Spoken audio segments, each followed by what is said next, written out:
안녕하세요. 저는 일산 사는 30대 후반의 여자입니다. 제가 이번에 정말 어이없고 기가 막힌 일을 겪다 보니 사람이라는 존재가 너무 무서워졌어요. 어디에다 하소연할 곳이 없어서 이렇게 익명의 힘을 빌려서라도 사연을 보내려고 합니다.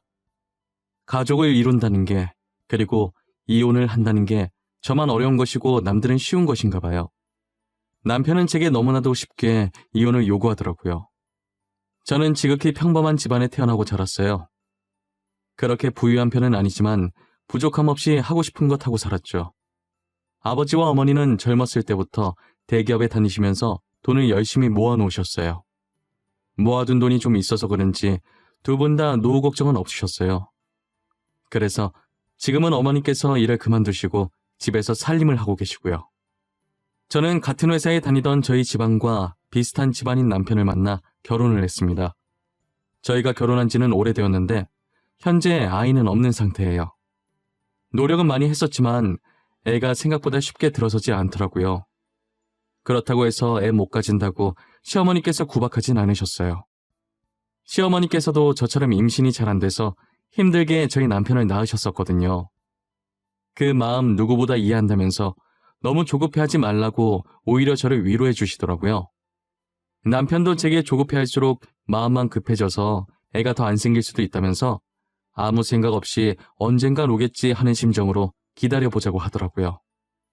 저는 정말 이런 시댁 찾기 힘들다며 결혼하길 잘했다고 생각했어요. 하지만 저희 아버지가 사업을 시작하시면서 이런 행복도 길게 가진 못했어요. 아버지께서는 다니던 회사에서 계속 근무하시다가 최근에 그만두고 모아둔 돈 일부를 가지고 사업을 시작하셨어요. 아버지는 손수 직접 팔찌를 디자인하고 만들어서 파셨어요. 처음엔 누구나 그렇듯 매출이 저조했는데 유명 인플루언서가 아버지께서 만든 제품을 착용하고 후기 글을 올린 이후에 그의 팬들에 의해서 입소문이 타서 대박이 난 거예요. 갑자기 늘어나는 주문량에 꿈인지 생시인지 도저히 정신을 못 차리겠다고 하시더라고요. 아버지도 이것도 한철이라면서 지금 이렇게 입소문이 타다가도 금방 수그러들 수도 있다면서 괜한 기대를 품지 않으셨어요. 하지만 아버지가 예상했던 것과는 달리 아버지의 제품들이 꾸준히 사랑을 받고 있더라고요. 나이가 좀 있으신 아버지가 디자인해서 그런지 아무래도 유행에는 뒤처지지만 나름의 유니크한 매력이 있다면서 그게 이 팔찌의 큰 포인트라며 다들 좋아해 주셨어요. 아버지께서는 팔찌를 팔아버신 돈으로 도움이 필요한 사람들에게 기부도 많이 하셨어요. 미혼모를 위해 분유와 기저귀, 그리고 청각장애인들을 위한 보청기 등등 여러 방면으로 기부를 하셨어요. 매출이 더 안 올라도 괜찮으니 떨어지지만 말자는 아버지의 발언과는 달리 아버지의 팔찌를 착용했던 유명 인플루언서가 뒷광고 논란이 터진 거예요. 그러면서 아버지의 회사도 함께 논란에 휩싸이게 되었죠.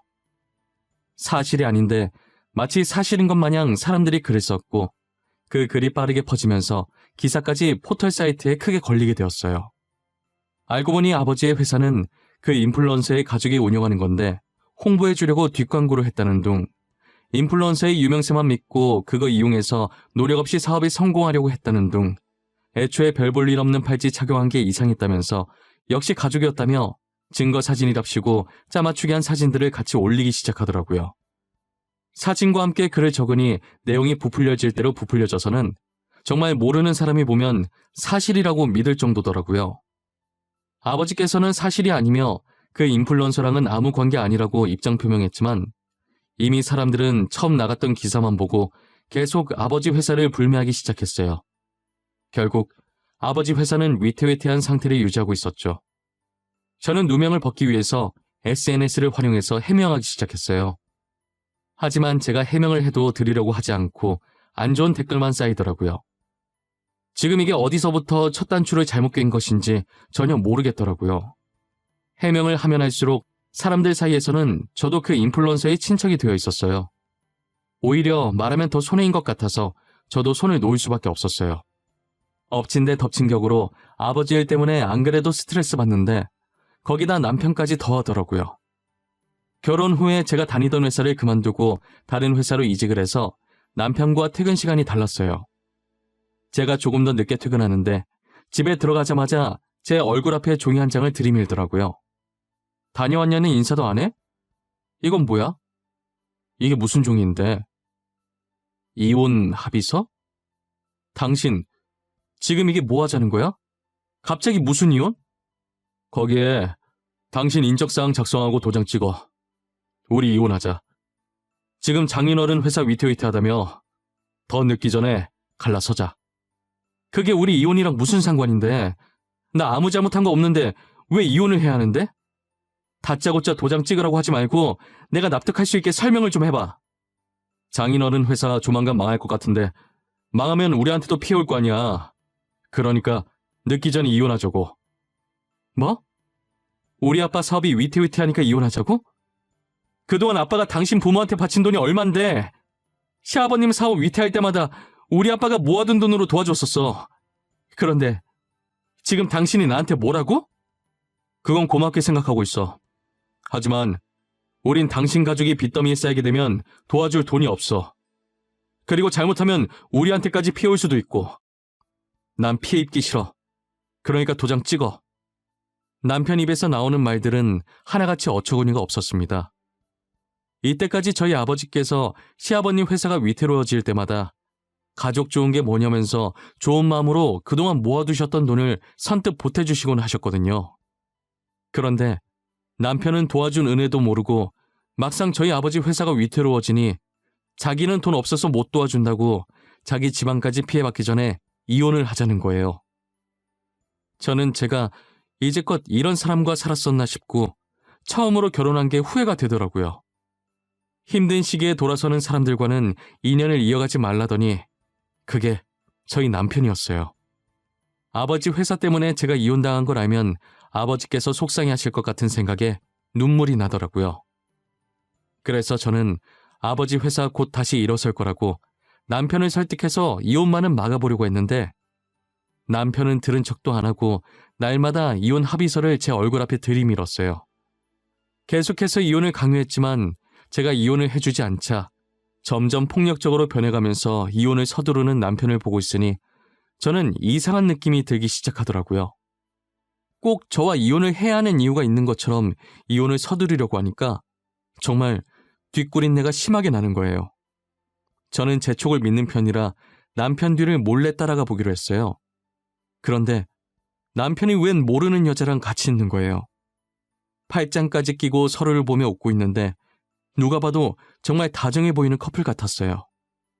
역시 이혼을 서두르는 데에는 다 이유가 있을 것 같더라니 저희 아버지 사업이 위태로워 보이니까 저랑 얼른 이혼하고 돈 많은 집안의 상간녀랑 결혼하려고 준비 중이었더라고요.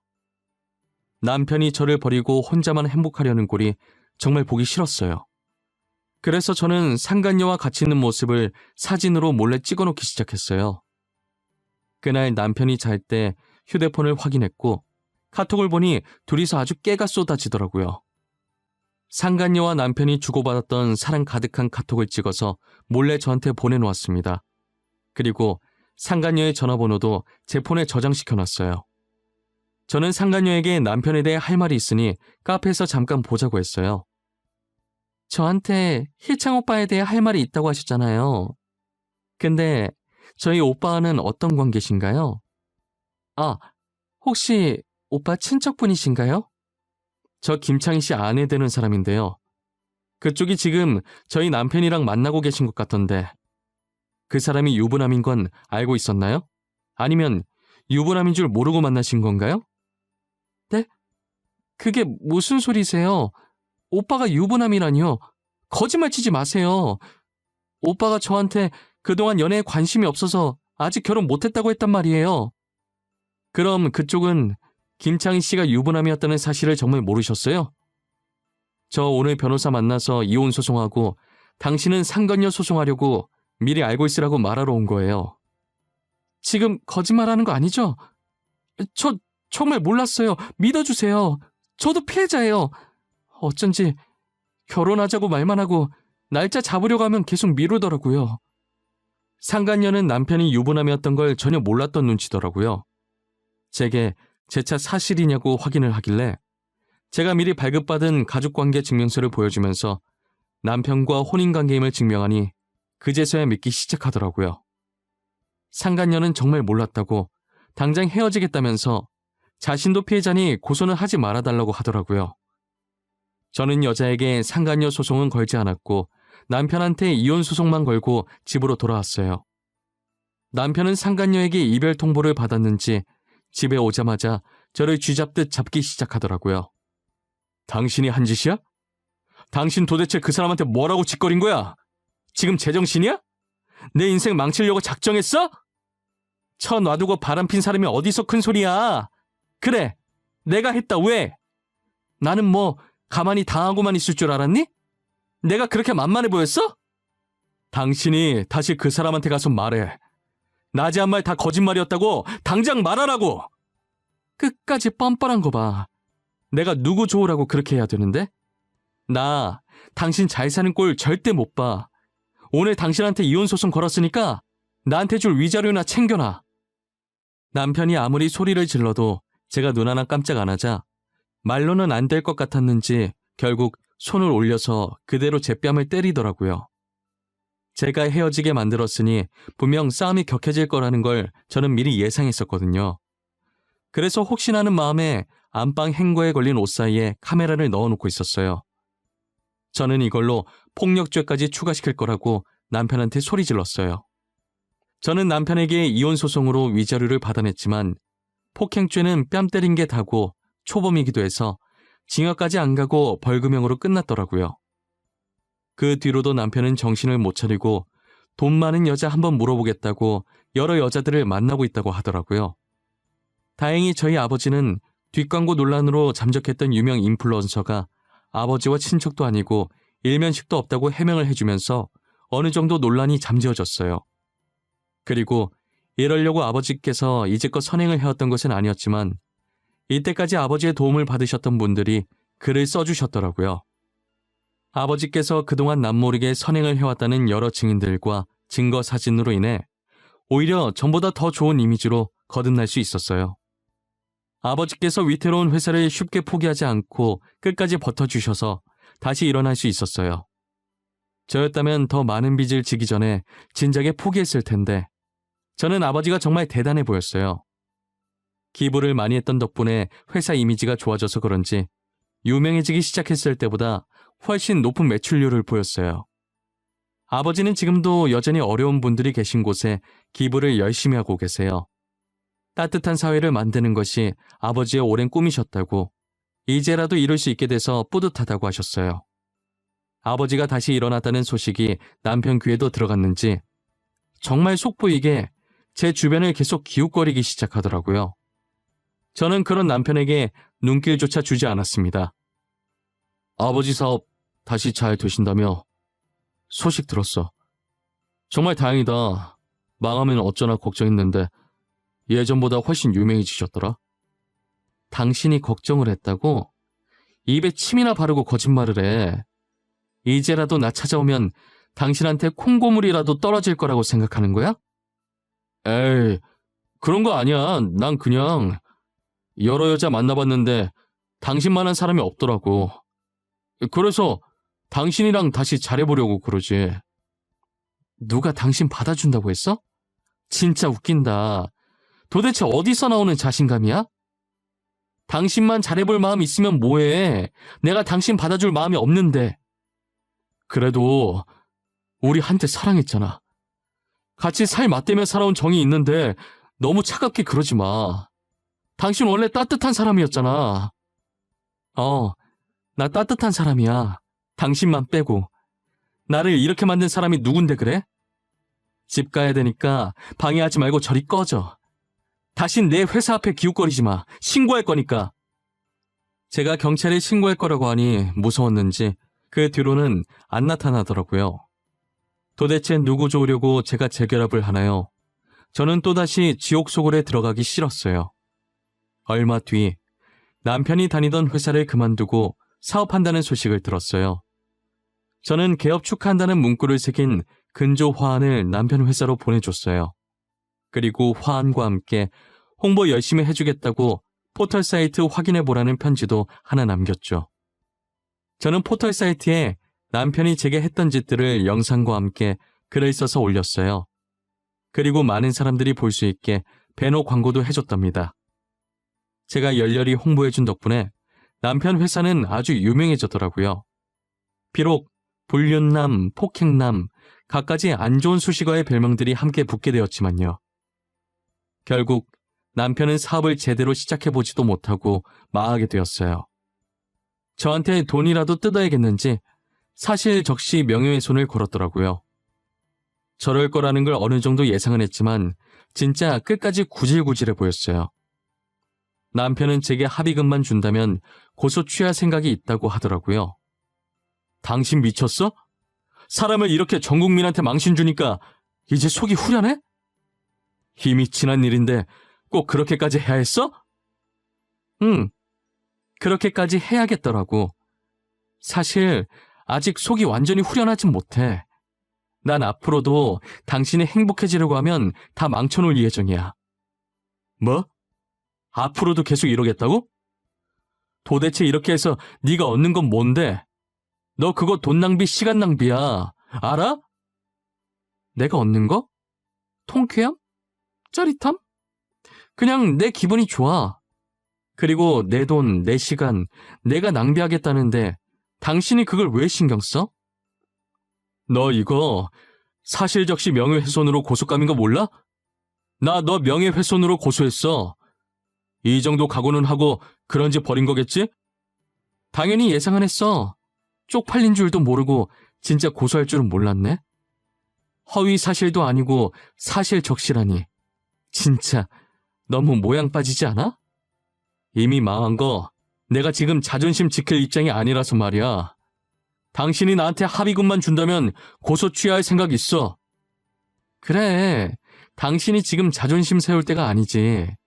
한 푼이라도 더 필요한 상황인데 말이야. 안 그래? 합의금 줄게. 얼마 주면 되는데. 원하는 액수 한번 불러봐. 4천. 4천만 주면 내가 뒤끝 없이 깔끔하게 당신 고소했던 거 취하해줄게. 어때? 4천 괜찮겠어? 남편은 제가 생각했던 것보다 액수를 적게 부르더라고요. 바로 입금해주겠다고 했고 저는 그 자리에서 합의금을 주고 남편은 고소를 취하했어요. 저는 제발 다시는 내 눈앞에 보이지 말라고 하고 먼저 자리를 떴습니다.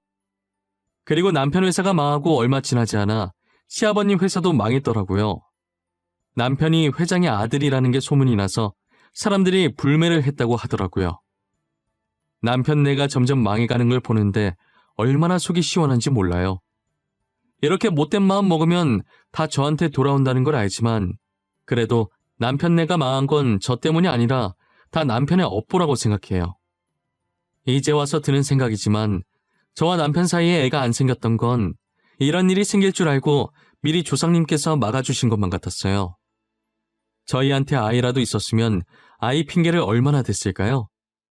상상만 해도 치가 떨리고 온몸에 소름이 끼쳐요.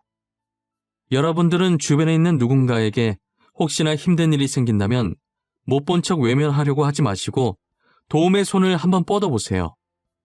그게 다 여러분들의 업으로 돌아갈 거예요. 오늘 날씨가 많이 춥다고 해요.